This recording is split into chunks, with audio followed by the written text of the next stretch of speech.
오늘 유튜브 올리는 날인데 깜빡하고 운동하고 그냥 장부 정리해야지 하고 나왔다가 오늘 영상 올려야 되는 날이구나 하고선 급하게 영상을 찍게 되었습니다. 화장도 하나도 안 하고 운동하고 바로 씻고 바로 와가지고 이번 주는 부모님이 아이들을 어떻게 바라보냐에 따라서 아이들이 많이 달라진다 그런 이야기를 할 생각은 하고 있었는데 막 대본을 쓰거나 그러진 않아서 그런데 뭐 그냥 날것에 이야기를 해주는 게 차라리 나은 것 같아요. 저 엄청 유명한 그 교육 영상 찍는 분들 가끔 보면 너무 세게 얘기하셔서 교사인 나로서는 너무 내가 하고 싶은 말이 저건데 근데 너무 세게 얘기하신다 막 너네 그럼 인생 망해 막 이렇게 얘기해가지고 나도 그런 말 하고 싶지만 그렇게 할 수는 없는 이거 보면 혹시 상처받지 않을까?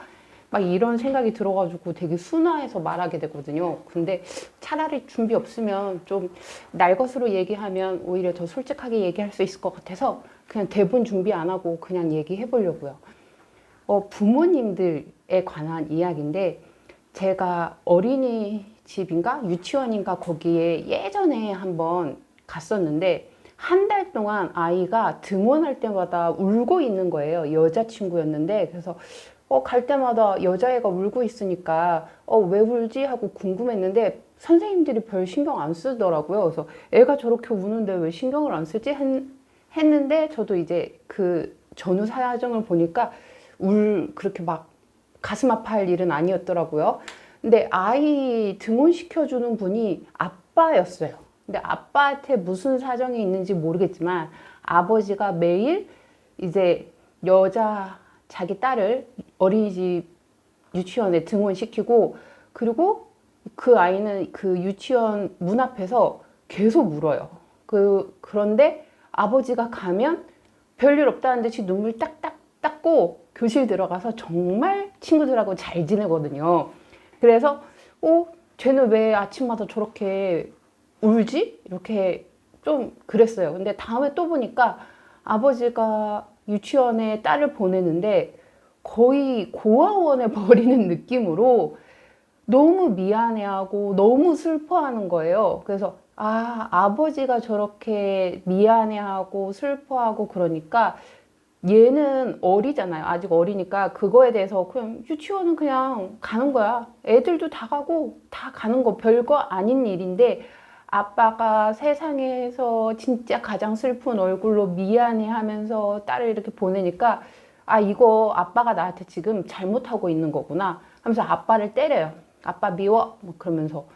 근데 사실 어린이집에 유치원에 보내는 일은 아빠가 잘못하는 일이 아니잖아요. 근데 무슨 사정이 있는지 모르겠지만 아빠가 되게 딸 아이를 좀 미안해하고 좀 불쌍히 보고 뭐 그런 상황이었어요. 근데 그러니까 결과적으로 그 딸 아이는 유치원 가는 일상의 일이 세상에서 가장 슬픈 일이 되어버린 거예요. 근데 다른 이유는 없어요. 유치원에서 뭐 선생님하고 사이가 안 좋다든가 아니면 친구들하고 트러블이 있다든가 아니면 뭐 그 생활하는데 어려움이 있다거나 뭐 그런 건 전혀 없었어요.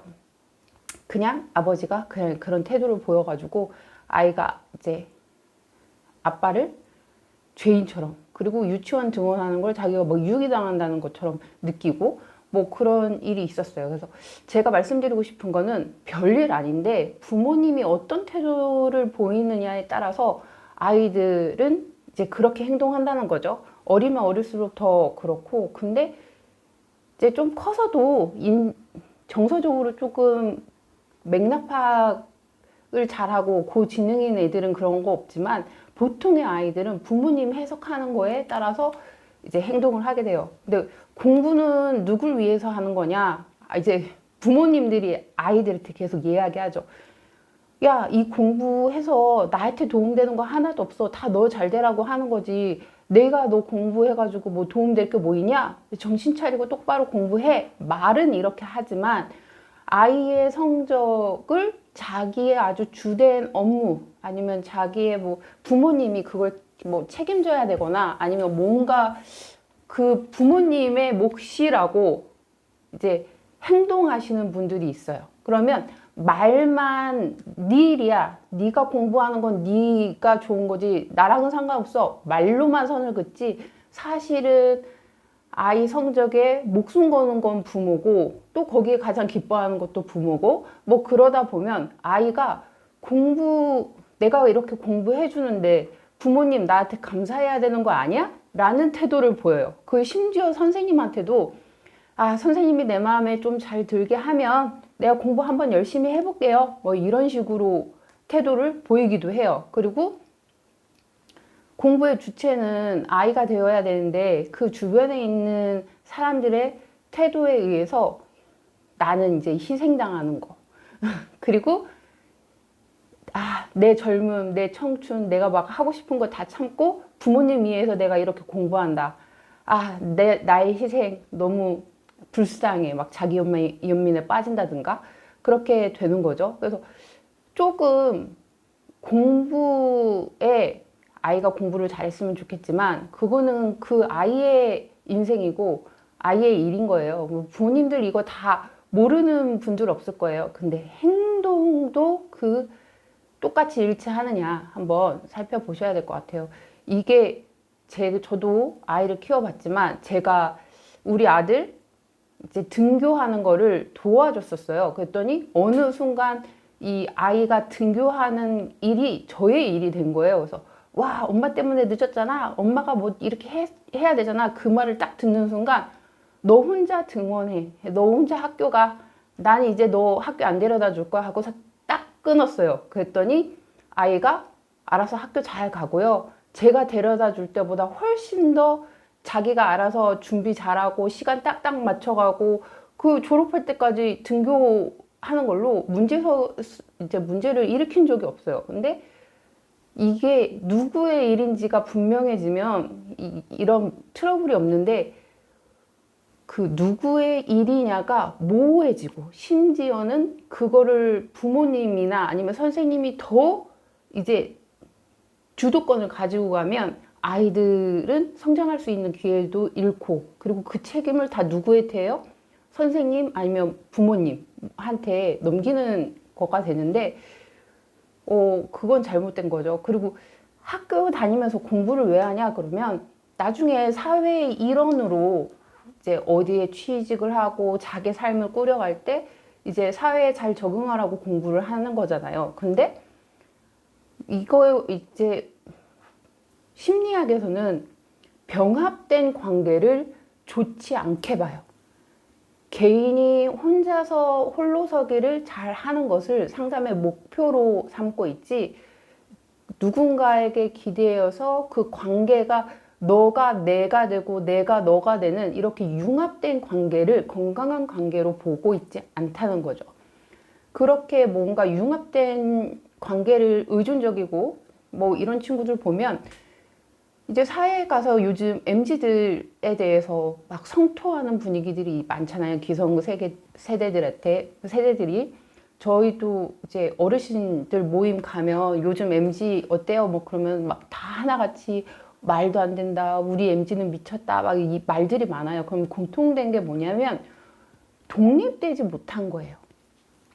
그리고 요즘은 회사에 그 부모님이 전화해서 우리 애 부서 좀 바꿔주세요. 우리 애는 이쪽이 적성에 맞는데 왜 이쪽 부서로 배정해가지고 이렇게 해요. 그리고 연봉 협상 저랑 얘기해요. 우리 애가 얘기를 똑바로 못한 것 같은데 연봉 우리 애는 이거보다 훨씬 더 많이 받을 수 있다고 생각해요. 하면서 이렇게 컴플레인 하는 부모님, 학부모 같은 분들이 회사 다니는 직원의 엄마 부모님들이 막 그렇게 많이 나타나서 한다고 해요. 심지어 알바를 하더라도 저 그만할게요를 말을 못해서 부모님들이 우리 애가 사정이 있어서 알바를 이제 못할 것 같아요 하고 연락하는 경우가 상당히 너무 빈번하고 그렇다고 해요. 그걸 보면 뭐가 문제냐면 너무 부모님하고 아이가 융합되어 있다는 거죠. 한 몸이 되어 있다는 거죠. 그래서 서로 약간 분리해야 된다.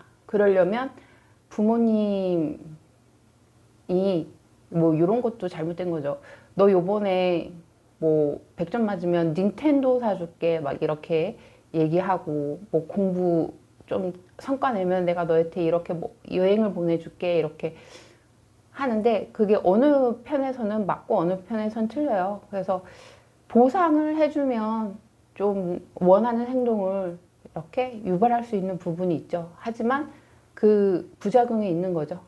서로 각자의 몫을 해야 되는데 그 몫이 부모와 같이 융합되게 되면 어느 순간에는 부작용이 분명히 일어나게 됩니다. 그래서 지금 저랑 같이 수업하는 친구들한테 장난으로 야, 너 내가 엄마로 보여?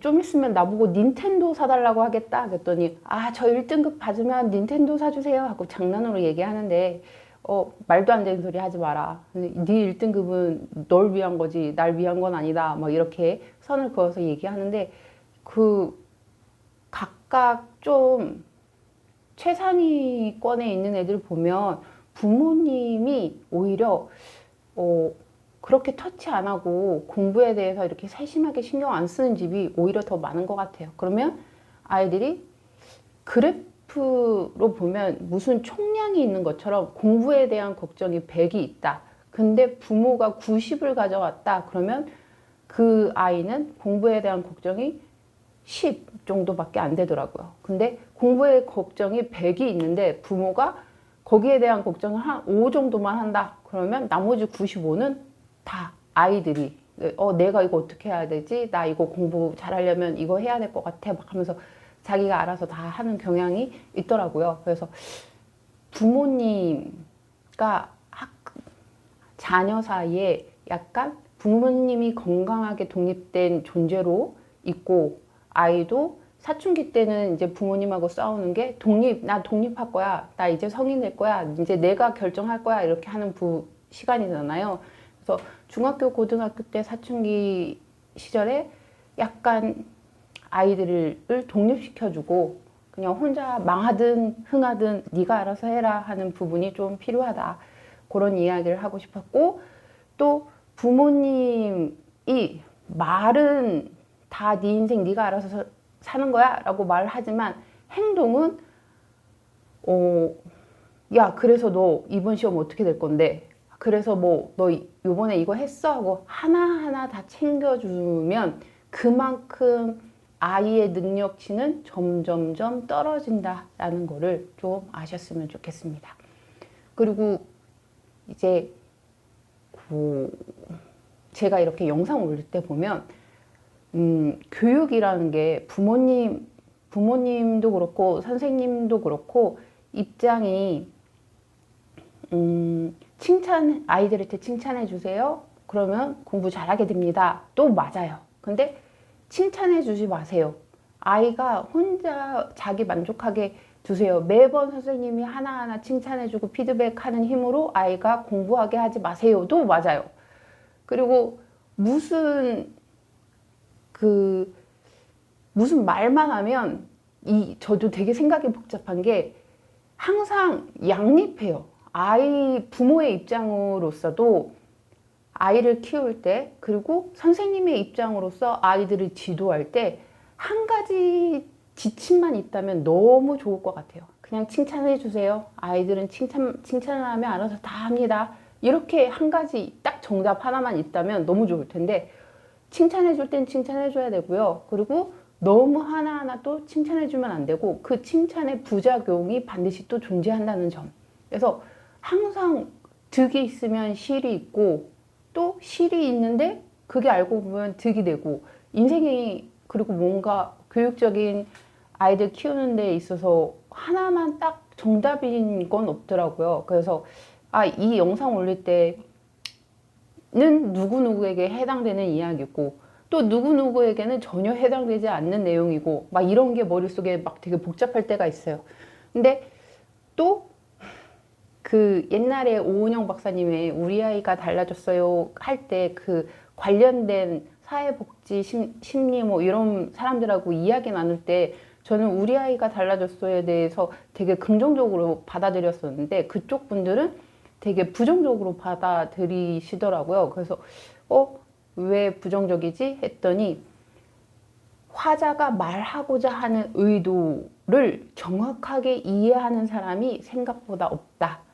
거에 머리를 한 대 딱 맞은 것 같았어요. 오, 맞아. 나는 이런 의도로 말을 했는데 받아들이는 사람은 전혀 다르게 받아들일 수 있다. 그거를 이제 저도 느끼고 있어요. 그래서 제가 이렇게 영상 올려가지고 사실은 아이를 좀 독립적으로 뭐 이렇게 해주세요. 뭐 이렇게 또는 아이가 자기 주도적으로 공부하게 해주세요. 이런 의도로 말하지만 그 부분에서 딱 하나 걸리는 것만 기억하시고 그걸 또 실행하시고 하는 경우가 분명히 있을 거예요. 그래서 아이 키울 때는 부모의 시각으로 아이를 보는 게 아니라 제3자의 시각으로 아이를 좀 객관적으로 봐주고 다양하게 봐주는 게 가장 도움되는 것 같아서 부모님 혼자만 키우는 게 아니라 다른 시선으로 이렇게 아이들을 바라봐주고 그 아이의 열린 가능성을 좀 한번 체크해보고 나도 몰랐던 우리 아이의 좀 약점이라든가 아니면 고쳐야 되는 점 같은 거를 이렇게 피드백 받는 게 상당히 좋은 것 같아요. 그래서 갑자기 생각난 건데 엄청난 재력의 집안에 아버지는 재력이 엄청난 집이었고요. 그리고 어머니는 오은영 박사님하고 같이 일했대요. 그래서 이제 영유아 아이 교육, 상담 심리 그쪽에 또 되게 권위 있는 분이셨고 그 두 아빠와 엄마 사이에 이제 아이를 만들려고 했는데 너무 오랜 시간 불임이 계속 되고 있다가 아주 귀하게 생명을 얻었대요. 그래서 그 아이가 낳았는데 이 어머니는 교육자 분이시니까 누구보다 잘 아는데 저한테 딱 그러더라고요. 저 전공 이거예요. 저 이런 경력을 갖고 있어요. 근데 제가 우리 아이 가질 때 너무 힘들었어요. 그래서 우리 아이 너무 귀하게 키우고 있는 거 저도 알고 우리 애 문제 있는 거 저도 알고 있습니다. 하지만 우리 아이가 싫다는 거 시키지 마시고 공부하기 싫다면 안 해도 돼요. 그 수업 듣기 싫다고 하면 수업 안 들어도 됩니다. 이렇게 딱 정확하게 이야기를 해주셨어요. 그래서 모든 선생님들이 그 아이는 마음대로 해도 되는 애라고 이제 부모님이 허락했고 이제 모든 선생님들에게 양해를 구했고 했기 때문에 그 아이는 수업 시간에 밖에 나와서 이렇게 둥둥 떠다녀도 아무도 뭐라고 하지 않는 이제 무법자가 됐어요. 그래서 어느 날 이렇게 있는데 한 선생님이 저한테 그러더라고요. 선생님, 저 친구는 얼마나 살기가 좋을까? 갖고 싶은 거 다 부모님이 사줘. 그리고 하고 싶은 거 다 해. 뭐 그래서 쟤는 뭐 너무 왕자님 같아. 아, 나도 저런 인생 한번 살아보고 싶다. 얘기해가지고 내가 이 얘기를 너무 많이 해서 혹시 유튜브에 영상에 또 말했었는지 모르겠지만 그래서 선생님 그 애 봐봐요. 걔 행복해 보이나 보세요. 하고선 이제 그때 거기 건물이 다 통유리여가지고 다 볼 수 있는 거였거든요. 그래서 음소거 되고 그 친구 얼굴 표정만 계속 관찰해서 볼 수 있는 여건이 됐어요. 그래서 저 친구 얼굴 표정 보세요. 행복한가요? 그랬더니 아니, 너무 깜짝 놀란 거예요. 한 몇 년 동안을 그 친구를 왕자님으로 봤는데 그 애를 저랑 같이 한번 봤더니 행복해 보이지 않고 항상 공포에 질려 있고 소리 지르고 막 괴로워하고 하는 얼굴 표정밖에 없는 걸 본 거예요. 그래서 아니, 쟤는 쟤 하고 싶은 대로 다 하는데 왜 얼굴 표정은 저렇게 다른 애들은 다 행복한데 쟤 혼자 막 우울하고 짜증나고 막 공포에 질려 있고 그럴까 하고 선생님이 너무 깜짝 놀라시더라고요. 그래서 나는 쟤 저거 계속 저런 상태로 봤는데 근데 이제 선생님들 눈에는 그 엄마, 그 아빠, 얘네 집의 재력, 얘는 막 되게 왕자님 이거 색안경을 끼고 보니까 그 아이가 얼마나 불편하고 힘든 생활을 하는지 안 보였던 거예요. 그래서 제가 그 친구를 따로 불러가지고 뭐 여차저차 수업을 했는데 너무 잘 웃고 너무 마음의 안정을 찾고 떼쓰지 않고 그리고 나한테 잘 보이려고 보통의 아이처럼 행동하고 저도 그 아이를 보통의 아이처럼 대했거든요. 특별 대우 안 하고 그랬더니 선생님 저 공부하고 싶어요. 막 저 선생님하고 더 공부할래요. 막 저랑 같이 계속 있고 싶다고 하고 그리고 공부도 하겠다고 하고 그리고 뭐 짜증 부리지 않고 화내지 않고 마음의 안정을 찾고 그랬는데 그걸 어머니께 설명드리고 싶었지만 어머니가 저보다 경력이 너무 화려하시고 엄청난 분이고 자기 생각에 고집이 강해가지고 말씀드리기를 거의 포기하고 그냥 어머니 마음 뜻대로 하세요 이렇게 했는데 그 어머니는 이제 자기 아들이 나를 좋아하고 하니까 만날 때마다 뭐 가방에서 명품 꺼내서 막 저한테 주시고 너무 감사하다고 막 인사하고 막 그랬는데, 그 아이는 사실 그 어머니의 과보호 속에, 어린이들은 규칙적인 생활에서 심리적 안정을 찾고, 그리고 뭔가 이제 자기 자신을 이렇게 하면 안 돼, 이건 이렇게 하는 거야 라는 것에서 안정감을 느끼기도 하는데, 그걸 다 어머니가 이제 못하게 하시니까 아이가 되게 심리적으로 불안한 상태. 자기 마음대로 행동하면서도 안정감을 찾지 못하고 계속 불안하고, 그리고 스트레스가 다른 친구들보다 아주 매우 높은 상태에 이르러 있었는데, 그런 걸 보면 이제 부모님의 개개인의 무슨 사정이 있겠지만 아이를 좀 객관적으로 볼 수 있게, 다른 사람, 그 부모님은 귀를 이제 자기가 너무 오은영 박사님하고 동급이라고 하는데 제가 거기에 대해 무슨 말을 해요. 그래서 이제 근데 그분은 다 자기의 그 화려한 그런 걸로 나한테 잔소리하지 말을 그냥 다 차단해 버린 거기 때문에, 저도 뭐 감히 뭐 저 다 알아요 이렇게 말하니까 어머니 다 아시겠지만 뭐 이렇게 얘기해도 그 어머니가 이제 듣길 원하지 않으셨고, 그런 부분에 대해서 소통하길 원하지 않으셔가지고 그냥 말았는데, 좀 타인의 시선으로 아이를 좀 객관적으로 볼 수 있는 그런 기회가 그렇게 많이 주어지진 않는 것 같아요. 저도 아이들 키우면서 선생님 아들은 이런 부분이 있어요 라고 객관적으로 좀 피드백 받고 싶은데 그런 일이 거의 없더라고요. 그래서 저는 아이들 데리고 심리상담 센터 가가지고 이제 객관적으로 우리 애는 어떤 애인지 이렇게 보고 싶어서 이제 주변에 있는 센터장님 아니면 뭐 아시는 분 뭐 이런 분들한테 이렇게 부탁하기도 했는데, 그분들도 제 아들이라고 하면 되게 부담스러워요. 내가 이거 꼭 해야 되냐, 나 이거 하기 싫다, 막 그렇게 하시는데, 좀 저도 객관적으로 좀 아이들을 보려고 많이 노력했었는데 그게 상당히 쉽지는 않았다.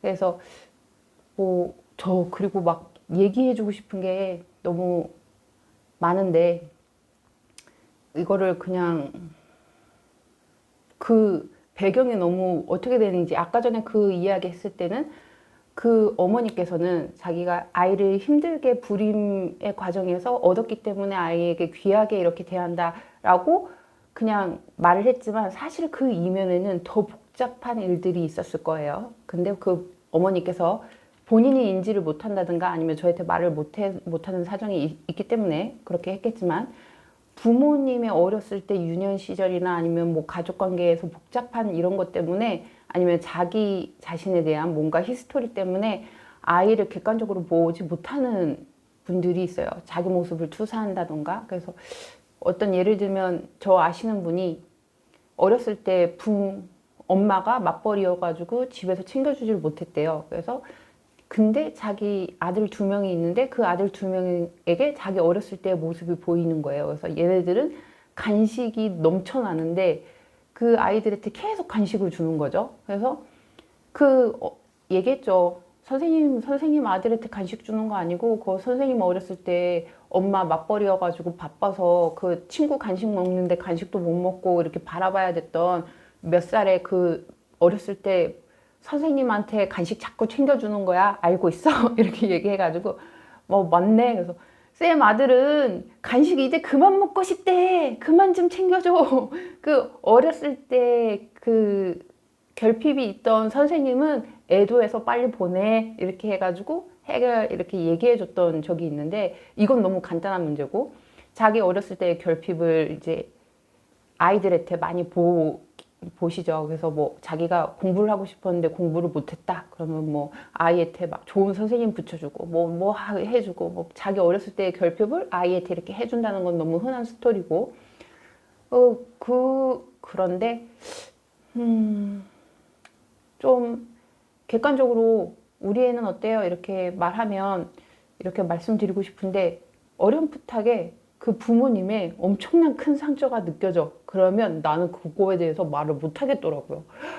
내가 이 부분을 건드리면 그 분이 이제 되게 많이 아프겠다 하는 생각 들면 얘기를 이렇게 쉽게, 그러니까 가벼운 거면 뭐 별일 아니처럼 퉁하게 얘기하는데 좀 큰 거다 싶으면 좀 말씀드리기가, 본인이 원하지 않는데 제가 말씀드리는 건 절대 안 되는 일이고, 그리고 아이가 되게 심각한 문제가 있는데도 그 원인이 좀 보이면 말하기가 좀 어렵더라고요. 근데 그 부모님들이 좀 객관적으로 우리의 애한테 뭐 눈에 띄게 이제 사소한 거 말고 큰 문제가 있나 없나 이런 거를 좀 한번 점검해 보시면 좋을 것 같아요. 그래서 사회적 통념으로 예의 바르게 행동해야 되고 욕하면 안 되고 뭐 이런 것들 다 있잖아요. 근데 아이가 어느 때는 되게 예의 바르게 하고 어느 때는 되게 예의 없게 하고 막 그런 게 왔다 갔다 하는데, 보통은 거의 예의 없게 행동하는 거가 주된 친구들이 있는데, 그럼 보면 왜 저렇게 예의 없게 행동할까 하면 부모님 해석에 영향이 큰 것 같아요. 아, 뭐 욕도 하고 막 쾅하고 뭐 별의별 짓을 다 했어. 그래서 예의 있게 행동해야지라고 분명히 부모님은 얘기하세요. 근데 그 친구가 아니 내 기분이 이렇게 이렇게 돼가지고 이럴 수밖에 없었단 말이야 하고 얘기하면, 그러면 너 기분이 상했겠구나. 근데 예의 있게는 해야지 하면 아이는 예의 있게 행동해야지는 안 들림. 너가 그럴만 했구나는 이만하게 들리는 거예요. 그래서 내가 타당한 이유가 생기면 그렇게 행동해도 돼.